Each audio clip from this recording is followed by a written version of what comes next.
Welcome back to Next Up Scouting, the show where we break down the next wave of basketball's rising stars before the rest of the world catches up.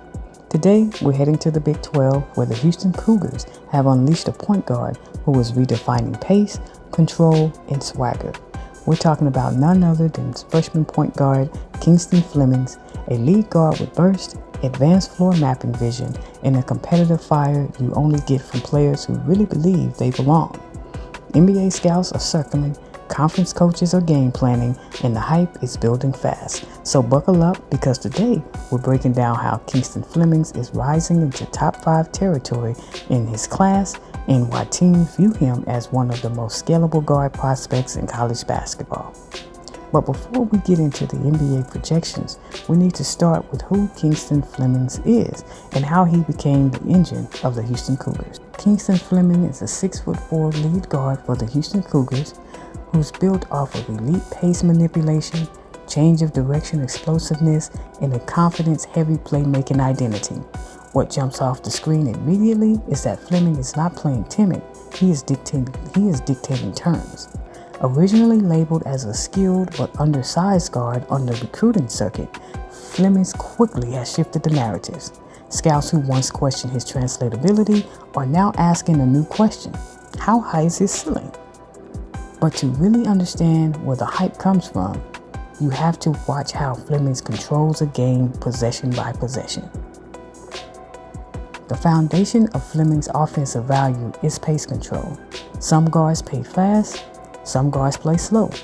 Flemings plays on your pace.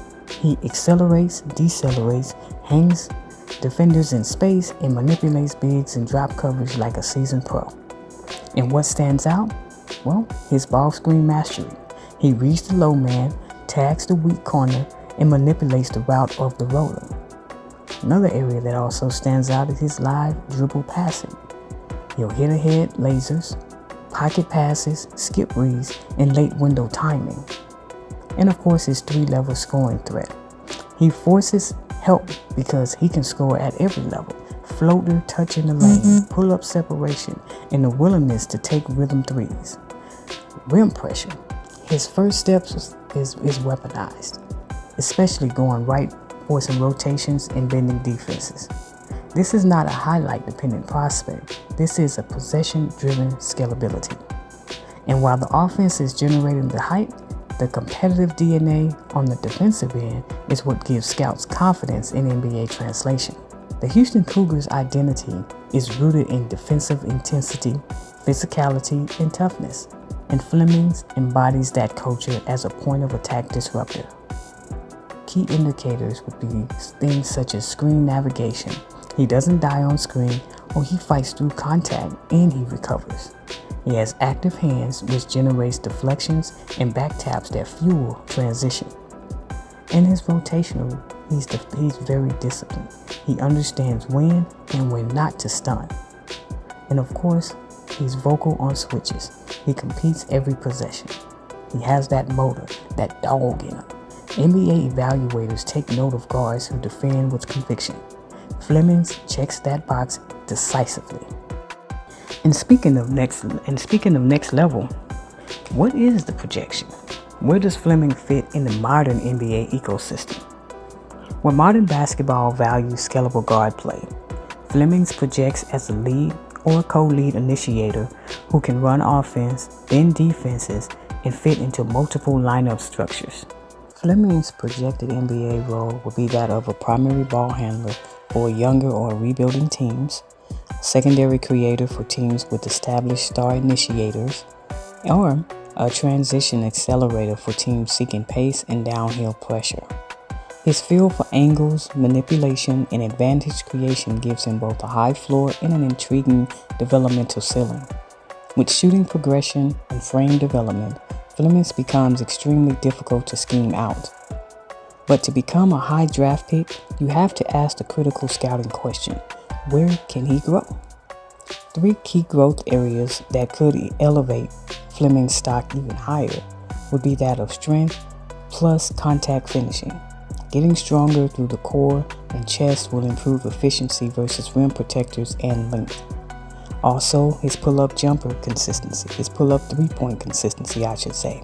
He has the mechanics and the willingness, of course. Now it's about volume plus a percentage alignment.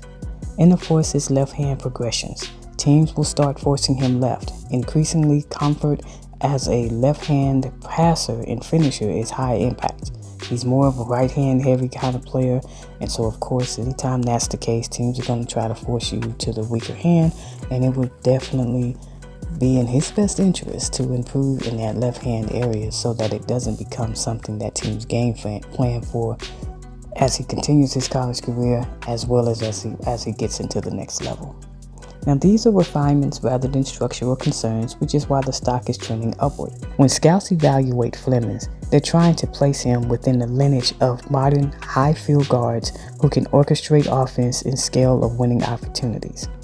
While no comparison is perfect, there are 3 buckets that help contextualize his game. Those comparisons includes players who are similar to him or he's similar to in terms of his acceleration and downhill attacking ability. Players that come to mind are those like De'Aaron Fox for a modern player and Derrick Rose for a past player. A little bit more pace control. Ja Morant is someone that many people have compared him to in the explosiveness regard. And if you're going to go back, way back, well, a classic point guard frame and rim attacking ability, you may want to look at Phoenix Sun legend Kevin Johnson. And because of his poise and his ability to command the floor, Andrew Nebhart is a player that comes to mind when you're trying to make comparisons in that category. And then of course he's also a defensive. He has defensive versatility, a guy who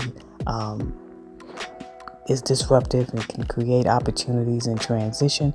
Kingston Wallace is another player that many people see when they see Kingston Flemings in that regard.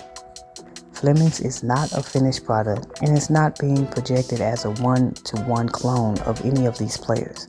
The comps are illustrative of archetype pathways, such as his pace, his feel, his advantage creating, and his competitive edge. And with that context in mind, let's talk about where the stock is trending and how the league views his trajectory moving forward. Flemings entered the season under the radar, and that period is officially over.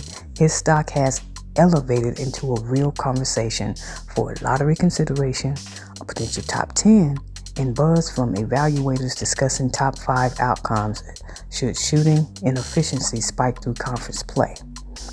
He has both the competitive makeup and the possession-to-possession value creation that teams prioritize at the top of drafts. So let's land the plane and talk about what this means moving forward. Kingston Fleming is not just producing, he is impacting. Houston found a catalyst guard who plays with command, feel, and competitive juice that translates directly to winning basketball. Whether you're an NBA scout, a college hoops fan, or just someone who loves guard play with swagger, keep your eyes locked on Flemings, because if he keeps trending on this trajectory, his name will not just be on draft boards, it will be high on them. This has been Next Up Scouting. If you want more deep dive scouting breakdowns of basketball's rising stars, go ahead and hit that subscribe button. Turn on your post notifications so you'll get that alert when new material drops, and drop a comment on who you want to hear about next.